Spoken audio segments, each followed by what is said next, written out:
നമസ്കാരം, ഞാൻ ഡോക്ടർ അശ്വതിയാണ്. ഇന്ന് നമ്മൾ സംസാരിക്കുന്ന വിഷയം ഹിർസൂട്ടിസം എന്നതിനെ പറ്റിയാണ്. ഹിർസൂട്ടിസം എന്നാൽ സ്ത്രീകളിലും പെൺകുട്ടികളിലും രോമവളർച്ച, പുരുഷന്മാരുടെ പാറ്റേണിലുള്ള രോമവളർച്ച സ്ത്രീകളുടെ ശരീരത്തിൽ പല ഭാഗങ്ങളിലും വരും. അതായത് മുഖത്തിൻ്റെ പല ഭാഗങ്ങളിലും, കഴുത്ത്, താടി, നെഞ്ചുഭാഗം, പുറംഭാഗം, കൈകളിലും കാലുകളിലും ഒക്കെ ഉണ്ടാകുന്ന രോമത്തിൻ്റെ കട്ടി കൂടുക, ഇത്തരത്തിലുള്ള പ്രശ്നം ശരീരത്തിൽ കാണിക്കുമ്പോൾ ഓർത്തുകൊള്ളുക, നമ്മുടെ ശരീരത്തിൽ എന്തെങ്കിലും തരത്തിലുള്ള ഹോർമോണിൻ്റെ വ്യത്യാസങ്ങൾ ഉണ്ടായിട്ടുണ്ട്. അതിന് നിങ്ങൾ എന്താ ചെയ്യേണ്ടതെന്ന് വെച്ചാൽ ഒരു ഡോക്ടറെ കണ്ട് എന്ത് തരത്തിലുള്ള ഹോർമോൺ വ്യത്യാസമാണ് നമുക്ക് ഉണ്ടായിട്ടുള്ളതെന്ന് മനസ്സിലാക്കി അതിന് പ്രത്യേക മരുന്നുകൾ കഴിക്കുക.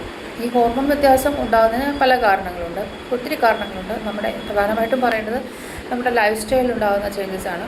ഇപ്പോഴത്തെ ഫാസ്റ്റ് ലൈഫിൽ നമുക്ക് ഒത്തിരി കഴിക്കുന്ന ഭക്ഷണമാണെങ്കിലും, ശ്വസിക്കുന്ന എയർ ആണെങ്കിലും, നമ്മൾ ഉപയോഗിക്കുന്ന ഈവൻ ഡിയോഡ്രൻ്റ് ആണെങ്കിൽ പോലും, പെർഫ്യൂംസ് ആണെങ്കിൽ പോലും ഒക്കെ ഇതിന് ട്രിഗറിങ് ഫാക്ടറായിട്ട് നിൽക്കുന്നുണ്ട്. ആ സമയത്ത് നമുക്ക് വേണ്ടുന്ന ഹോർമോൺസ്, സ്ത്രീകൾക്ക് വേണ്ടുന്ന ഹോർമോൺസ് അധികം ഉൽപ്പാദിപ്പിക്കാതിരിക്കുകയും എന്നാൽ വേണ്ടാത്ത ഹോർമോൺസായ പുരുഷ ഹോർമോൺസ് ധാരാളമായി ഉൽപ്പാദിപ്പിക്കുകയും ചെയ്യുന്നു. അതിൻ്റെ ഭാഗമായിട്ട് മെൻസ്ട്രൽ ഇറഗുലാരിറ്റി ഉണ്ടാകുന്നു, നെറ്റിയുടെ ഭാഗത്തെ മുടിയേറിപ്പോകുന്നു, ശരീരത്തിൻ്റെ പല ഭാഗങ്ങളിൽ അമിതമായ രോമ വളർച്ച പുരുഷന്മാരെ പോലെ ഉണ്ടാകുന്നു. ആ കണ്ടീഷനെ പറയുന്ന പേരാണ് ഹിർസൂട്ടിസം എന്ന്.